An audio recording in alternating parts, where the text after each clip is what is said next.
बर्बाद करना और भटकाना। अगर आपका कोई शुभचिंतक है तो वो है माँ बाप।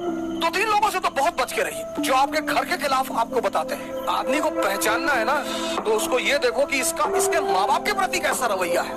डेली सुबह उठकर शुक्रिया कहा करो अपने माँ बाप का पैर छूकर। भगवान उतर आए और माँ बाप कहते चला दो गोली तो चला दो।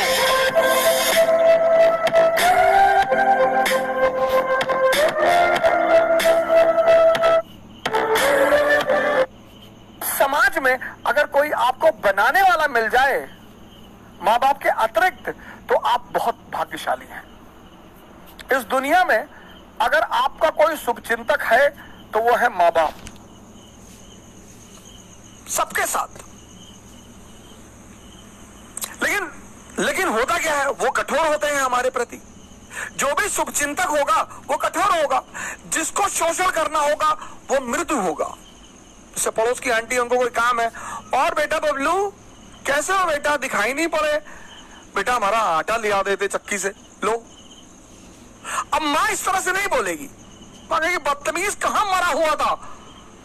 तो अब हम ह्यूमन नेचर है हमारा, तो हमें माँ बाप बड़े बुरे लगते हैं। लेकिन सूत्र यही है सर, जो भी आपके प्रति कठोर है वो आपका भला सोचता है, और जो भी आपके प्रति मृदु है, अच्छा बोलता है, आपकी सिर्फ तारीफ करता है, वो आपके शोषण के फिराक में है। किसी वही जनरेशन में लोग कहना अरे भैया कमा लिए 7 पुस्त खाएगी। हमने तो ना देखा किसी की 7 पुस्तें खाते हुए। हमने तो उन माँ बापों को खुशी देखा है जिनके बच्चे शाम को घर आते हैं, अपने माँ बाप के साथ बैठते हैं, अपने माँ बाप को घुमाने ले जाते हैं। हमारी श्रीमती जी के मामा है तो अपने माँ बाप को साथ में रखते हैं बैंगलोर। उनके माँ बाप से ज्यादा धनी आदमी कौन है सर इस संसार में, जिसकी बुजुर्गियत में बच्चे मोहब्बत करें। छोड़ दें सारी दुनिया किसी के लिए, ये मुनासिब नहीं महत्वाकांक्षी लोगों के लिए। भाई माँ बाप तो है ना, उनसे ज्यादा प्रेम कौन करेगा।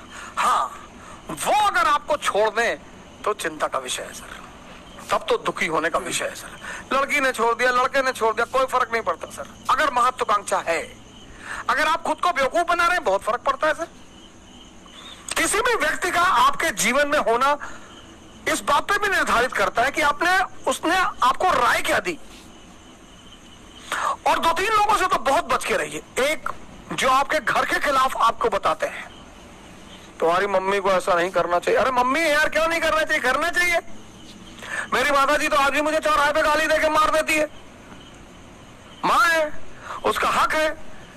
आज भी मैं आता हूं बाहर तो कहती कायदे से गाड़ी चलाना, और हवाई जहाज में वो सीट बेल्ट बांध लेना जी, और ज्यादा नेता मत बनना, खिड़की से नीचे मत झांकना जी, खिड़की बंद रहती है। हाँ तो हमें पता है बंद रहती है।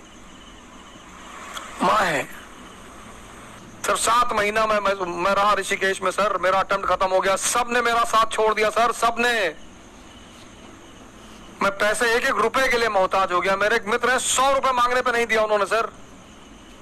लेकिन मेरे पिताजी आते थे ऋषिकेश, मुझे पैसा दे देते। मैं उनसे कहता था मैं अब कुछ करूंगा नहीं, मैं पैसा कमाऊंगा, तुम्हारी बुढ़ापे की गारंटी बनूंगा, मैं कुछ नहीं करूंगा। तो बोले यार हम तुमसे कुछ कहते हैं, लेकिन जब तक मैं जिंदा हूं तब तक मैं आकर तुमको पैसा देता रहूंगा। और सर 7 महीने आते रहे वो ऋषिकेश और मुझे पैसा देते रहे सर। और कभी कभी तो लोगों को भेजते थे मुझसे मिलने के लिए कि जाओ, ऐसे कहते ना घूमने आए थे, कुछ पैसा दे आना। ये होते हैं माँ बाप। और आज मैं जहां भी हूं सबसे अहम भूमिका उनकी है सर। श्री माता प्रसाद ओझा पोस्ट ऑफिस में पोस्ट मास्टर रहे, पोस्ट मास्टर से रिटायर हुए वो, और मैं जहां भी हूं सर, जहां भी, वो उन्हीं की देन है। मतलब पहली जो नींव रखी है वो उन्होंने ही रखी है। तो हमारा प्रिंसिपल परेशान रहता था कि यार तुम्हारा बाप तुमको कुछ कहता ही नहीं, कहते ही नहीं थे सर।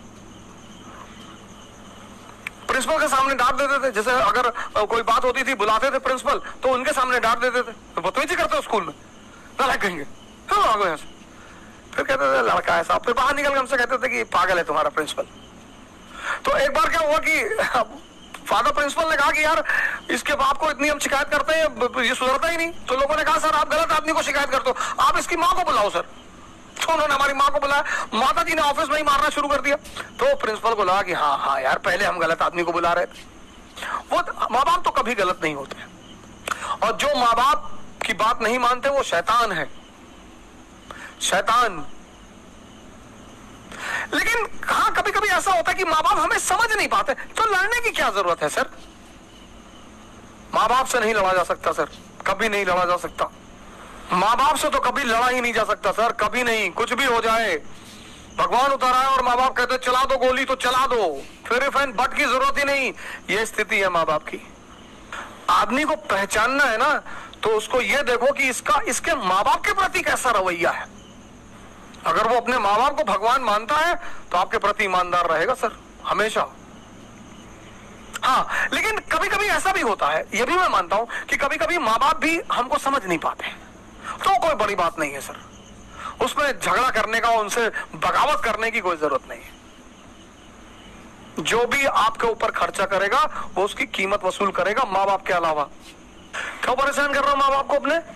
क्यों कर रहे हो परेशान? हमको बाइक दिला दो, हमको ये दिला दो, पढ़ा रहे कम है, डेली सुबह